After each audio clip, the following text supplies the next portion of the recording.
প্রিয় ভিউয়ার্স, আবারও চলে আসলাম তোমাদের মাঝে ভেরি মোস্ট ইম্পর্টেন্ট টপিক প্রশ্ন উত্তর নিয়ে হাজির হয়েছি। যে সকল প্রার্থীরা West Bengal police constable, KP constable, RPF constable, SSC, PSC, এক কথায় বলা যেতে পারে অল কম্পিটিটিভ এক্সামের জন্য প্রিপারেশন নিচ্ছেন, তাদের ক্ষেত্রে কিন্তু আজকের এই ভিডিওটি ভেরি মোস্ট ইম্পর্টেন্ট হতে চলেছে। তাই ভিডিওটি স্কিপ না করে সম্পূর্ণটি দেখার জন্য অনুরোধ রইল। তার আগে বলবো, যে সকল ভিউয়ার্স এখনও পর্যন্ত আমার এই চ্যানেলটি সাবস্ক্রাইব করেননি তাদেরকে বলবো প্লিজ অতি দ্রুত সাবস্ক্রাইব করে দিয়ে আমাদের পাশে থাকুন এবং বন্ধুদের মাঝে শেয়ার করে দিন। চলুন আজকের প্রথম প্রশ্ন জেনে নেওয়া যাক। আজকের প্রথম প্রশ্ন হলো, স্পেস ইন্ডিয়ার ব্র্যান্ড অ্যাম্বাসেডর হিসেবে নিযুক্ত হলেন কোন অভিনেত্রী? ভেরি মোস্ট ইম্পর্ট্যান্ট প্রশ্ন। সঞ্জনা সঙ্গী, আলিয়া ভাট, তাপসী পান্নু, পিয়ারা আদভানি। এক নম্বর প্রশ্নের ক্ষেত্রে কিন্তু একেবারে সঠিক উত্তর হয়ে যাবে option A is the right answer, Sanjana সঙ্গী। তাহলে স্পেস ইন্ডিয়ার ব্র্যান্ড অ্যাম্বাসেডর হিসেবে কোন অভিনেত্রী নিযুক্ত হলেন? মনে রাখবেন, সঞ্জনা সঙ্গী। নেক্সট প্রশ্ন দেখে নেওয়া যাক। 2 নম্বর প্রশ্ন, আন্তর্জাতিক টি-20 ক্রিকেটে 1 ওভারে 6টি ছক্কা মারা তৃতীয় ক্রিকেটার হলেন কোন দেশের? Dipendra Singh Airee. Very most important প্রশ্ন।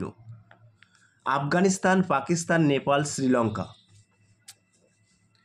2 নম্বর প্রশ্নের ক্ষেত্রে কিন্তু একেবারে সঠিক উত্তর হয়ে যাবে option C is the right answer, Nepal. তাহলে তৃতীয় ক্রিকেটার অর্থাৎ 6টি ছক্কা মারা তৃতীয় ক্রিকেটার হলেন কোন দেশের? দীপেন্দ্র সিং আইরি। মনে রাখবেন, নেপালের। আমাদের ভারতের একজন প্রখ্যাত ক্রিকেটার আছে যিনি 6টি বলে 6টি 6 মেরেছিল, তার নাম যুবরাজ সিং। মনে রাখবেন। 3 নম্বর প্রশ্ন, বিশ্বের সেরা 10টি ব্যস্ততম বিমানবন্দরের তালিকায় স্থান পেল কোথাকার ইন্দিরা গান্ধী আন্তর্জাতিক বিমানবন্দর? ভেরি মোস্ট ইম্পর্টেন্ট প্রশ্ন। কলকাতা, বেঙ্গালুরু, হায়দ্রাবাদ, দিল্লি। 3 নম্বর প্রশ্নের ক্ষেত্রে কিন্তু একেবারে সঠিক উত্তর হয়ে যাবে option D is the right answer, Delhi. তাহলে এ থেকে কিন্তু 2টি প্রশ্ন আমাদের আসতে পারে। তাহলে বিশ্বের সেরা 10টি ব্যস্ততম বিমানবন্দরের তালিকায় স্থান পেল কোন বিমানবন্দর? মনে রাখবেন, ইন্দিরা গান্ধী বিমানবন্দর। আর ইন্দিরা গান্ধী বিমানবন্দরটি কোথায় অবস্থিত? মনে রাখবেন, দিল্লিতে অবস্থিত। ক্লিয়ার? 4 নম্বর প্রশ্ন, ব্যাডমিন্টন এশিয়া চ্যাম্পিয়নশিপ 2024 শিরোপা জিতলেন কোন দেশের? Jonatan Christie. Australia, Indonesia, Chile, Thailand. 4 নম্বর প্রশ্নের ক্ষেত্রে কিন্তু একেবারে সঠিক উত্তর হয়ে যাবে option B is the right answer, Indonesia. তাহলে ব্যাডমিন্টন এশিয়া চ্যাম্পিয়নশিপ 2024 শিরোপা জিতলেন কোন দেশের? Jonatan Christie. মনে রাখবেন, ইন্দোনেশিয়ার প্লেয়ার। 5 নম্বর প্রশ্ন, কোন কোম্পানির সিইও পদ থেকে পদত্যাগ করলেন অর্জুন মোহন? বিওআই, জেইউএস, উইপ্রো, জোম্যাটো, আনএকাডেমি। এক্ষেত্রে কিন্তু সঠিক উত্তর হয়ে যাবে, অর্থাৎ 5 নম্বর প্রশ্নের সঠিক উত্তর হয়ে যাবে option A is the right answer. 6 নম্বর প্রশ্ন, বিশ্ব ঐতিহ্য দিবস পালন করা হয় কবে? ভেরি মোস্ট ইম্পর্টেন্ট প্রশ্ন। 19শে এপ্রিল, 18ই এপ্রিল, 21শে এপ্রিল, 20শে এপ্রিল। 6 নম্বর প্রশ্নের ক্ষেত্রে কিন্তু একেবারে সঠিক উত্তর হয়ে যাবে option B is the right answer, 18ই এপ্রিল। তাহলে বিশ্ব ঐতিহ্য দিবস পালন করা হয় কত তারিখে? মনে রাখবেন, 18ই এপ্রিল। 7 নম্বর প্রশ্ন, কোন ফিনটেক কোম্পানির নতুন সিইও পদে নিযুক্ত হলেন ললিন নেগি? ভারত পে, ফোনপে, এয়ারটেল, জিপে অর্থাৎ গুগল পে। 7 নম্বর প্রশ্নের ক্ষেত্রে কিন্তু একেবারে সঠিক উত্তর হয়ে যাবে option A is the right answer. তোমরা জানো ভারত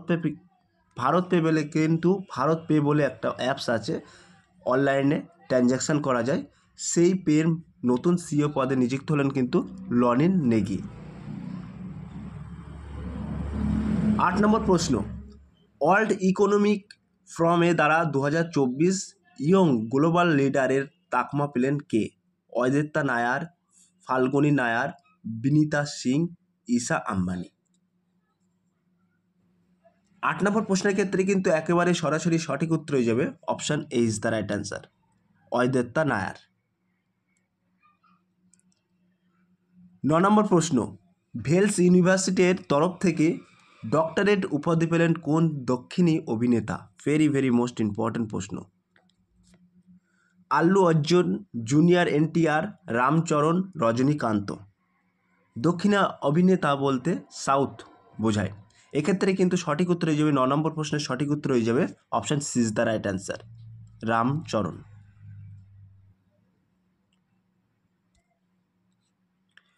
10 নম্বর প্রশ্ন, কোথায় ভারতের প্রথম হাইব্রিড পিচ তৈরি করেছেন বিসিসিআই? চেন্নাই, ইন্দোর, কলকাতা, ধর্মশালা। 10 নম্বর প্রশ্নের ক্ষেত্রে কিন্তু একেবারে সঠিক উত্তর হয়ে যাবে option D is the right answer, Dharamshala. তাহলে কোথায় ভারতের প্রথম হাইব্রিড পিচ তৈরি করেছেন বিসিসিআই? মনে রাখবেন ধর্মশালা। 11 নম্বর প্রশ্ন, ইসরায়েলের বিরুদ্ধে অপারেশন ট্রু প্রমিস লঞ্চ করলো কে? ইরান, ফিলিস্তিন, লেবানন, ইউক্রেন। 11 নম্বর প্রশ্নের ক্ষেত্রে কিন্তু একেবারে সঠিক উত্তর হয়ে যাবে option A is the right answer, Iran. তাহলে ইসরায়েলের বিরুদ্ধে অপারেশন ট্রু প্রমিস লঞ্চ করলো কোন দেশ? মনে রাখবেন ইরান দেশ। 12 নম্বর প্রশ্ন, লতা দীননাথ মঙ্গেশকর অ্যাওয়ার্ড পাচ্ছেন কে? শাহরুখ খান, অমিতাভ বচ্চন, অক্ষয় কুমার, রণবীর কাপুর। অ্যাওয়ার্ড বলতে কিন্তু এখানে অ্যাওয়ার্ড বোঝাচ্ছে, অর্থাৎ পুরস্কার বোঝাচ্ছে। পুরস্কারটার নাম হচ্ছে অ্যাওয়ার্ড। তাহলে 12 নম্বর প্রশ্নের ক্ষেত্রে কিন্তু একেবারে সঠিক উত্তর হয়ে যাবে option B is the right answer, Amitabh Bachchan. 13 নম্বর প্রশ্ন, বিশ্বের প্রথম মনিটাইজেশন ভ্যাকসিন লঞ্চ করলো কোন দেশ? Philippines, Nicaragua, Algeria, Nigeria. 13 নম্বর প্রশ্নের ক্ষেত্রে কিন্তু একেবারে সঠিক উত্তর হয়ে যাবে option D is the right answer, Nigeria. 14 নম্বর প্রশ্ন, ভ্রমণের জন্য খুব বিপজ্জনক দেশের তালিকায় পাকিস্তান অন্তর্ভুক্ত করলো কোন দেশ? ভারত, আমেরিকা, যুক্তরাজ্য, রাশিয়া। 14 নম্বর প্রশ্নের ক্ষেত্রে কিন্তু একেবারে সঠিক উত্তর হয়ে যাবে option C is the right answer, যুক্তরাজ্য। ইউকে বলতে বোঝায় ইউনাইটেড কিংডম। তাহলে 14 নম্বর প্রশ্ন এখানে কিন্তু বলা হয়েছে ভ্রমণের জন্য খুবই বিপজ্জনক দেশের তালিকায় পাকিস্তানকে কিন্তু অন্তর্ভুক্ত করলো কোন দেশ? যুক্তরাজ্য। মনে রাখবেন। আজকের লাস্ট প্রশ্ন অর্থাৎ 15 নম্বর প্রশ্ন, সম্প্রতি প্রয়াত কে.জি. জওয়ান কে ছিলেন? রাজনীতিবিদ, লেখক, অভিনেতা, সঙ্গীতশিল্পী। সো প্রিয় ভিউয়ার্স, এই প্রশ্নটি তোমাদের জন্য হোমওয়ার্ক থাকলো। তোমরা সঠিক উত্তরটি বেছে নিয়ে কমেন্ট সেকশনের মাধ্যমে কমেন্ট করে জানিয়ে দিও। সো প্রিয় ভিউয়ার্স, এই ছিল আজকের টপিক ভিডিওটি। যদি ভিডিওটি ভালো লেগে থাকে প্লিজ লাইক, কমেন্ট এবং শেয়ার করে দিন বন্ধুদের মাঝে। ফিরে আসছে আগামী দিনে তোমাদের জন্য সুন্দর সুন্দর টপিক প্রশ্ন উত্তর নিয়ে।